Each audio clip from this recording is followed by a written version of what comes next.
The Louvre Museum in Paris, considered the world's most secure structure, was robbed in broad daylight. What we've seen in Hollywood movies can happen in real life too. Welcome back to my YouTube channel. Viewers, on the morning of October 19, 2025, the Louvre Museum opened to the public as per routine.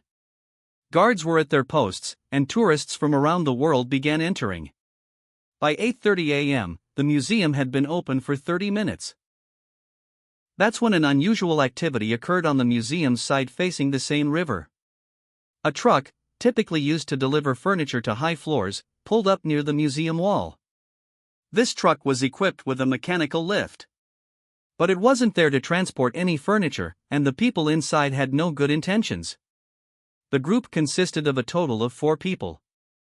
They were wearing yellow and orange vests, just like construction workers. However, they had covered their faces with balaclavas.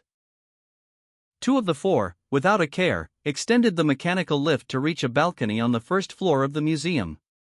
This balcony led to one of the museum's most magnificent sections, the Galerie d'Apollon, or Gallery of Apollo. This is the same gallery where France's royal treasures were on display. But to enter the Apollo Gallery, there was a major obstacle, an extremely thick glass wall. After reaching the balcony, they pulled out an industrial-grade disc cutter from their bag and, in just a few seconds, cut a hole in the gallery's glass to get inside. All of this happened so quickly that the security guards were still unaware. However, this action triggered the museum's security alarm, and the guards inside the gallery spotted the thieves. But the thieves didn't care about anything. They threatened the guards with power tools and continued their work. The guards immediately followed protocol and began evacuating tourists from the gallery. Chaos erupted in the museum. One eyewitness later said that there was complete panic and confusion. People couldn't understand what was happening.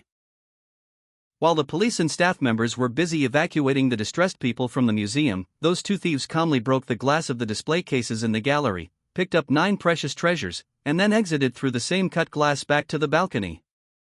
Down below, their 2 accomplices were waiting on scooters. They quickly descended the lift stairs, got on the scooters, and fled the scene. Everything happened so fast that no one had a chance to react. According to the police, the thieves were inside the museum for 4 minutes, and the entire operation, from parking the truck, extending the stairs, cutting the glass, committing the robbery, and escaping, took just 8 minutes. As they left, they even tried to set the lift truck on fire to prevent the police from finding any evidence or fingerprints on it. But a brave museum staff member intervened immediately and stopped them from doing so. The thieves escaped along the riverbank, via the Boulevard Périphérique, Paris's Ring Road, and onto the A6 motorway. This daylight robbery was an unbearable humiliation for France. But the question is, what exactly was stolen from the museum? What did the thieves target? When the damage was assessed, a wave of grief swept across France. The items that were stolen had financial value, but their historical and cultural worth was considered priceless. According to the Ministry of Culture, a total of 8 precious items were stolen from the Louvre Museum. Now, you might think I said 9 earlier. Yes, the thieves stole 9 items, but one fell on the road while they were fleeing. It was the 170-year-old crown of Empress Eugénie.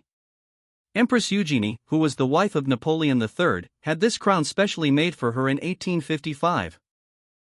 When the thieves were pulling this crown through the hole in the glass, it wouldn't fit because the hole was too small. Forcing it out caused significant damage to the crown, and it also got several scratches from falling on the road. The museum director later said that it might be possible to repair it, but the loss of the other 8 items is irreparable. These included a beautiful tiara and brooch belonging to Empress Eugénie.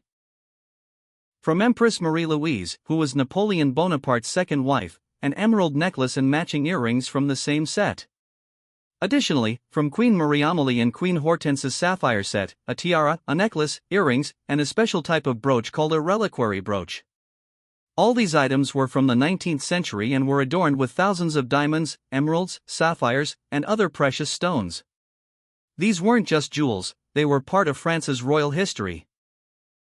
According to one estimate, the value of the gold, stones, and diamonds used in all this jewelry was $2 million.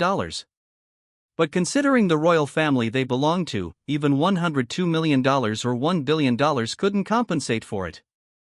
That's why they were called priceless. Surprisingly, the thieves didn't touch the most valuable items in that gallery. For example, the famous Regent diamond, worth 51 million euros or about $60 million alone. Besides that, the Sanchi and Hortensia diamonds were also there. But the thieves ignored them. This is why it's believed that they might have come on a specific order and knew exactly what to steal. The Paris prosecutor's office stated that this loss isn't just monetary but a loss to France's history. But the question arises, in the world's most famous museum, visited by millions every year, with so much security, where did the shortcomings lie? When the investigation began, several shocking revelations came to light.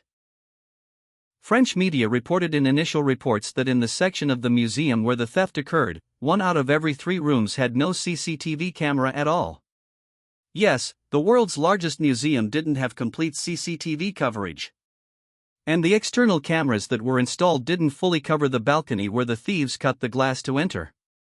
But an even bigger shock came when French Senate member Nathalie Goulet told the BBC that the alarm that went off was actually the museum's wider alarm.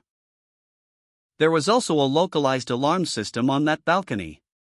But it had malfunctioned a few days earlier. If that alarm had been working, security would have known about the thieves' entry into the balcony. The museum director acknowledged the security failure immediately after the theft and offered her resignation to the Ministry of Culture. However, it was not accepted. This theft has raised a big question mark over the security of France's museums. And let me tell you, this wasn't the first such incident. In 1911, the Mona Lisa painting was stolen from this very museum. A former museum employee stole Leonardo da Vinci's famous painting, the Mona Lisa. He hid it under his coat and easily walked out. The painting was recovered from Italy 2 years later when the thief tried to sell it. That incident made the Mona Lisa the world's most famous painting. After that, in 1976, King Charles X's sword was also stolen from the same museum.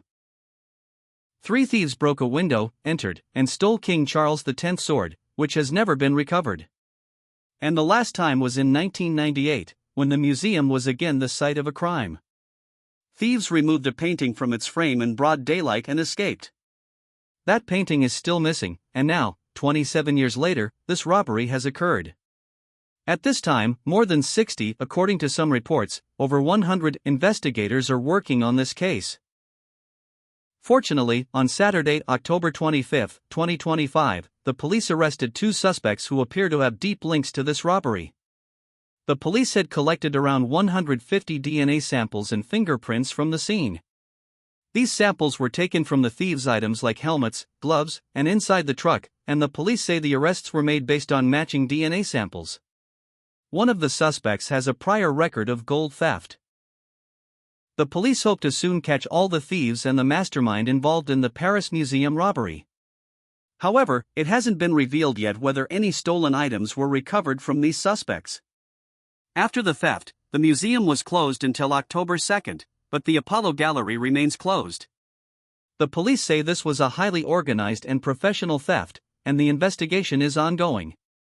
We hope you'll like and share this YouTube channel video generously.